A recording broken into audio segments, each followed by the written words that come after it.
Congratulations on this brand new single. We've been playing it on our show now for a few days, and we've been getting some really great feedback from people loving it. So congratulations. Oh, wicked. Thanks. Glad you like it.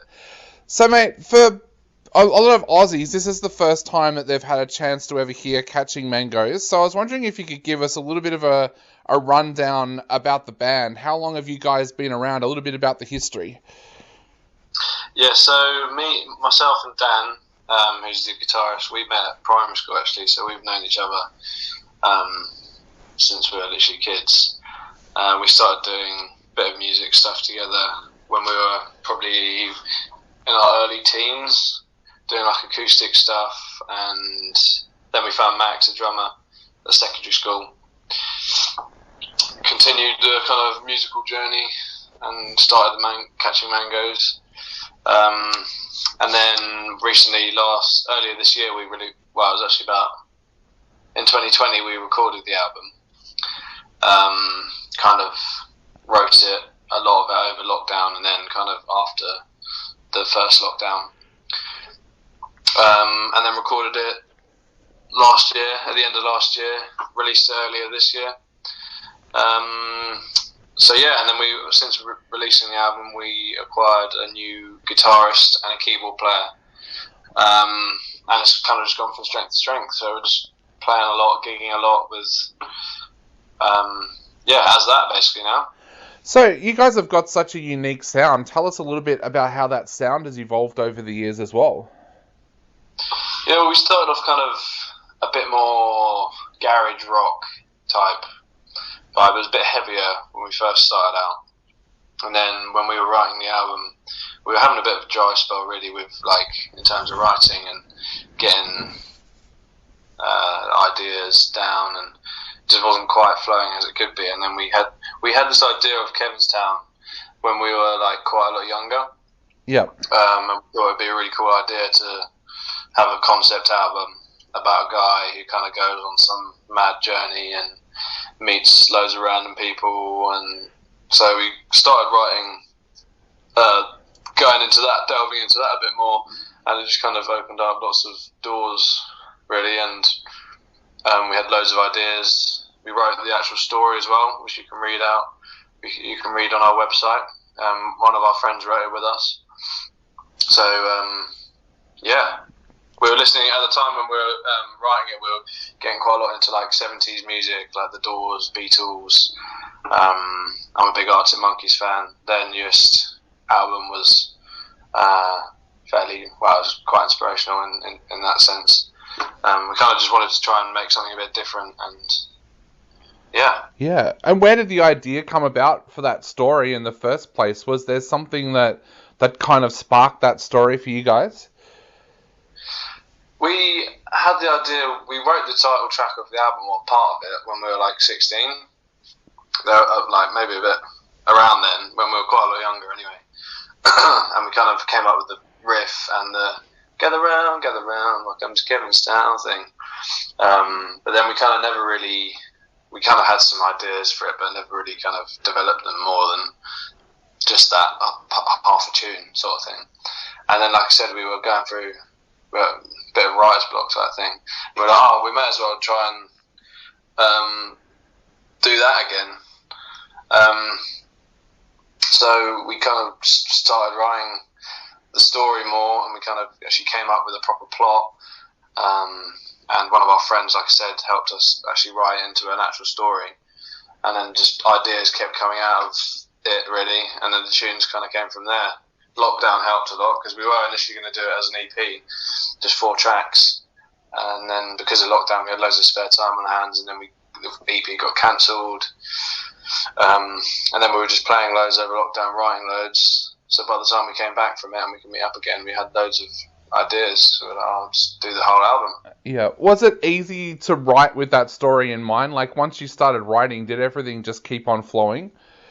Yeah, it definitely helped. Definitely helped a lot, because you had like a basis to write a song off, and lyrics wise you could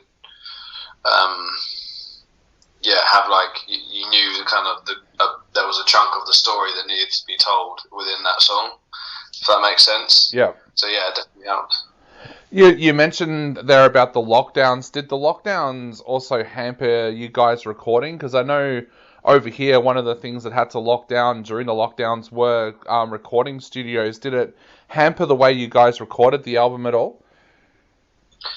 Well, by the time we actually went into the studio to record, we were there for 10 days. So I think it might have been another lockdown or something. There was still restrictions in place, but because there was us three and then the guy who produced it and mixed it with us, we basically just formed our own bubble. So we were kind of just locked in the studio instead of being locked in a house, really. So, I mean, I guess so in that sense, we could just kind of batten down the hatches and, you know, get really stuck into the story, and we all went a bit mad, but it was great. And what is it there now for you guys? Are there still restrictions, or are you guys able to get out now and start doing some shows? No, it's pretty much completely normal here now. So we played a gig just Saturday gone. We played a little festival in Hove, and we're playing next week in London on Thursday in Shoreditch, and then we're playing in Brighton, which is our kind of hometown, in December. So yeah, the gigs are pretty much back to normal, which is obviously nice. And these sound like fun tracks to play live too. How are you guys enjoyed playing them live? Oh, it's been wicked. Honestly, the gigs since we've been back have been the best gigs we've ever had, definitely. Like, we've had I think we sold out 3 shows in a row. And like the new tunes just work really well. Like, we've got Columbo Chris, which is on the album, is a really good opener because it starts off a bit slower and then by the end of it it's proper rocking out. And then we've got some other ones which we've kind of adapted a little bit to play live, getting a bit of audience participation involved, and they're a bit light-hearted as well. We don't take ourselves too seriously, which I think comes across, and when we're playing live, I think there's a good vibe. We sometimes dress up and, you know, we have fun with it. So yeah, it's working really well. And what next now for the band? Now that these tracks are getting some really, really good traction with radio play and stuff like that, what's your plans going forward now for the band?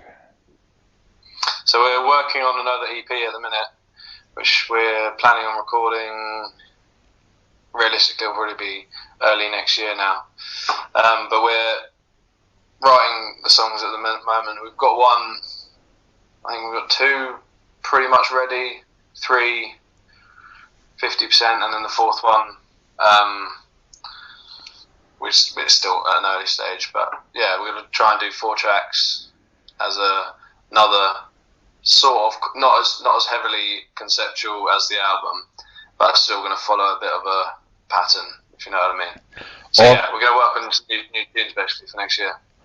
Awesome, that sounds absolutely fantastic. And for the people out there that are falling in love with the tracks, where can they grab a copy of the album? And also, do you guys have any merchandise or anything online as well that people can grab?